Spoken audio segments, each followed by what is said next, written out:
আপনারা আছে কি পাঠাবে ব্যাগটা একটু জোগাড় দিন বলতে পারবে।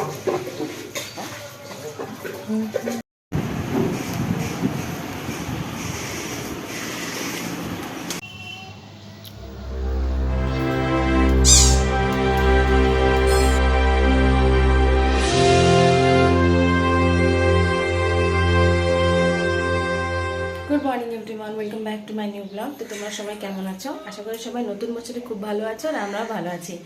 তো আজ হচ্ছে সোমবার। আজকে আমাদের রাজনীশ সোনা মামা বাড়ি থেকে আসছে, ভাই আনতে গেছে, তার সঙ্গে আমার ছেলেও গেছে। যেহেতু ছেলের স্কুল ছুটি ছিল পয়লা বৈশাখ উপলক্ষে, আর তো কয়েকদিন ছুটি ছিল, এক সপ্তাহের মতো। তো সেই ফাঁকে পূজার যে দিদির বিয়ের কথা ছিল সেটা সেই ছুটির মধ্যেই পড়েছে। তো ও কাকার সঙ্গে গেছে বিয়ে বাড়ি। তো যাওয়ার ভিডিও তোমাদের সঙ্গে শেয়ার করা হয়নি আর বলাও হয়নি তোমাদেরকে। তো আজকে বললাম। তো আজকে ওরা বিয়ে বাড়ি সেরে আসছে আমাদের ছোট্ট রাজনীশ সোনাকে নিয়ে।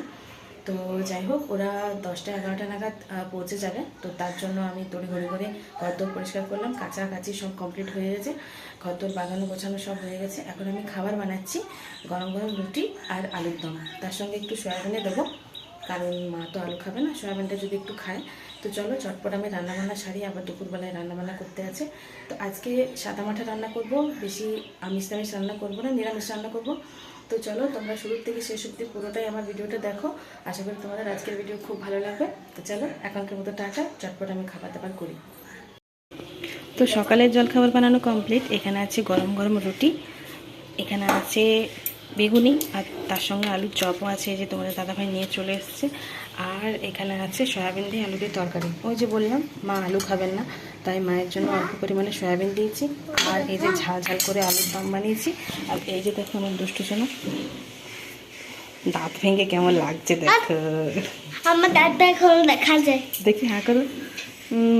ঠিক ঠিক, চলো তুমি খেয়ে নেবে, চলো। তো চলো খাবার দাবার তো বানানো কমপ্লিট হয়ে গেছে, এবারে স্নান করতে নামে। তো এখন চলে এসেছি ঠাকুর ঘরে। এই যে গাছের মধ্যে দুটো জবা ফুল ছিল, তোমাদের দাদাভাই তুলতে ভুলে গেছিলো, আমি তুলে নিয়ে এলাম। আর বাদ বাকি এখানে আছে অনেক রকমের ফুল আছে, এই যে কলকে ফুল এটাকে যেটাকে বলে, আর এটা অনেক রকমের আছে, এটা সাদা আছে, হলুদ আছে।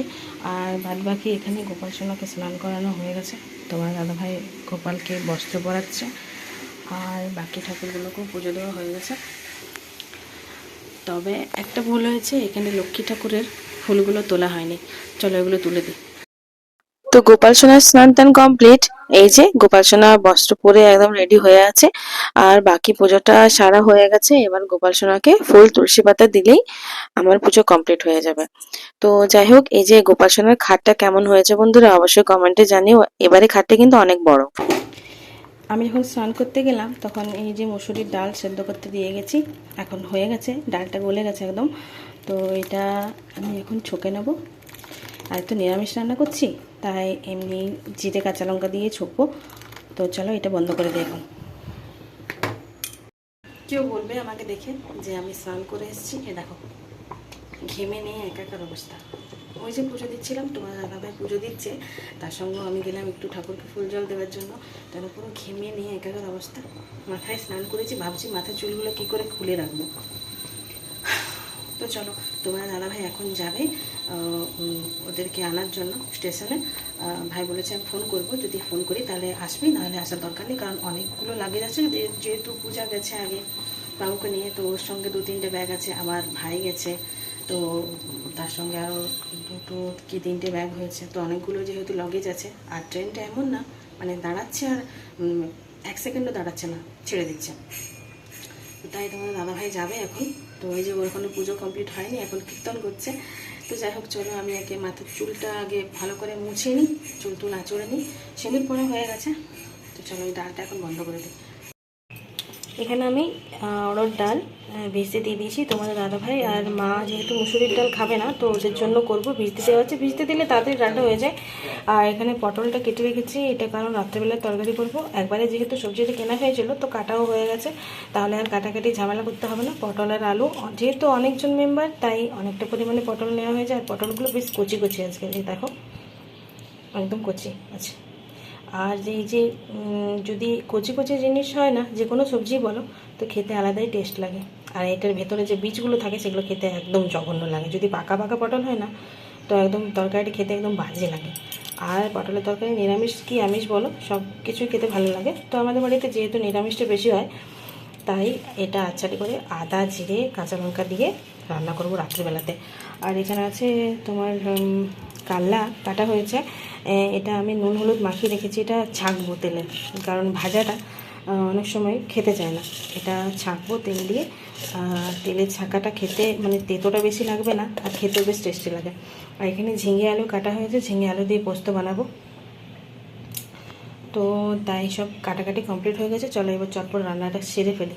আসছে আজকে কে আসছে? আমার দাদা। তোমার দাদা?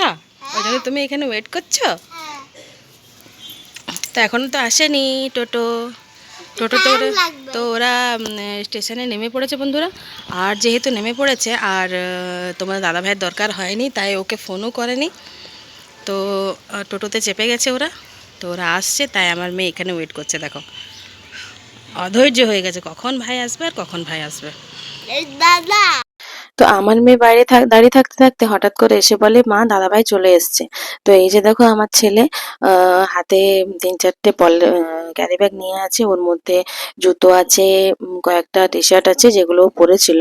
তো এই যে দেখো কাকিমাটাকে তোমাদের মনে আছে বন্ধুরা, এই কাকিমাটা বাবু যখন হয়েছিল তখন ওর দেখাশোনা করার জন্য ওনাকে রাখা হয়েছিল। এখন যেহেতু মায়ের শরীরটা অনেকটাই খারাপ, কারণ পায়ের যেহেতু মানে ব্যথা হয়েছে, তো তাই বাবুকে সেরকম ভাবে কোলে নিতে বসে থাকতে পারবে না। তো তাই বাবুর দেখাশোনা করার জন্যই কাকিমাটাকে আবার ডাকা হয়েছে। সামনেই বাড়ি, আমাদের পরিচিত একজন। তো যাই হোক, এই যে বাবুকে আমি কোলে নিয়ে চলে এলাম। ওর মন মেজাজ একদম ভালো নেই, মুখের অবস্থা দেখো।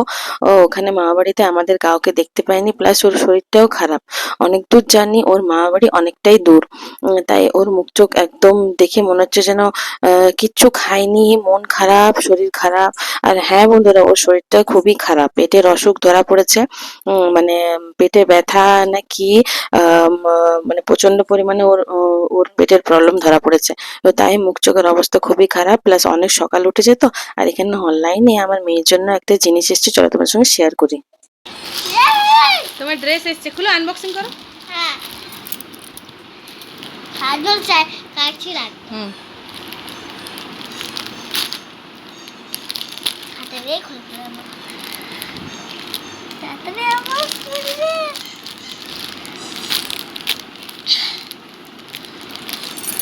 এই তো এটা টানো, এটা টানো, এটা টেনে দাও। আমার ড্রেস। টানো টানো, ধরো, তুমি ধরো, এক হাতে ধরো।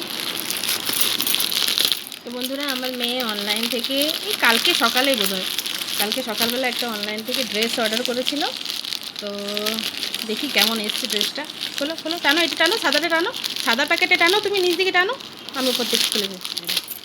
এই ড্রেসটা অর্ডার করেছে, বেশি দাম নয়, 207 টাকা দাম। হ্যাঁ। তো এই যে দেখো এই ড্রেসটা এসছে, চলো ওকে পরিয়ে দেখি কেমন লাগছে। আমার ফাইনাল লুক। এই দেখো আমার মেয়ে নতুন ড্রেস অনলাইন থেকে এসছে, খুবই সুন্দর। দামটা যেরকম সেরকম ঠিকই আছে জামাটা, এর থেকে আর ভালো কি দেবে বলো। তো যাই হোক, এই যে দেখো কেমন লাগছে বন্ধুরা, অবশ্যই তোমরা কমেন্টে জানিও। তো চলো এটা সবাইকে দেখানো যাক। তো সকালবেলা বাবুকে দেখে এমন মনে হচ্ছিল যেন ও আমাদেরকে চিনতেই পারছে না। তো আস্তে আস্তে যখন বেলাটা যেতে শুরু করলো, তখন আস্তে আস্তে ও চিনতেও শুরু করলো। এখন ওর শরীরটা অনেকটাই বেটার মনে হচ্ছে। এখন ও জেঠুমনির সঙ্গে বসে বসে ফোন দেখছে। আর আমাদের বাবু বসতে শিখে গেছে বন্ধুরা। আমি যেহেতু বালিশের যে ওয়ার্ডগুলো আছে সেগুলো কেচেছি, তাই বালিশগুলো ওরকমই রাখা আছে, ওগুলো ওর পেছনে দিয়েছি, কারণ ও তো সেরকম ভাবে এখনো ভালোভাবে বসতে শেখেনি। তো জেঠুমনি বসেছিল আমার ছেলের পড়ার রুমটাতে, তো ওখানে ওকে বস করিয়ে রেখেছি। আর দেখো ও না ফোনে গান শুনছে, আর এমন ভাবে একবার করে দোল দিচ্ছে যে কি বলবো। তারপরে ওকে বাইরে বের করে নিয়ে চলে এসেছি। এই সাইকেলটা আমার বোন, মানে আমার 2 বোন, মেজো বোন আর ছোট বোন, ওরা তো 2 যা হয়েছে। তো ওরা দুজনে মিলে দিয়েছে অন্নপ্রাশনে। আমার বাবু সোনার অন্নপ্রাশনে যখন এসছিল আমাদের বাড়িতে, তখন ওর জন্য এই সাইকেলটা নিয়ে এসছে। এই সাইকেলে চেপে একদম রাজনীশ তো রাজার মতোই ওর আচরণ। দেখো একদম হেলন দিয়ে রাজার মতো বসে আছে, আর আমি ওকে সাইকেলটায় চাপিয়ে পরে উঠোনটাতে ঘোরাচ্ছি।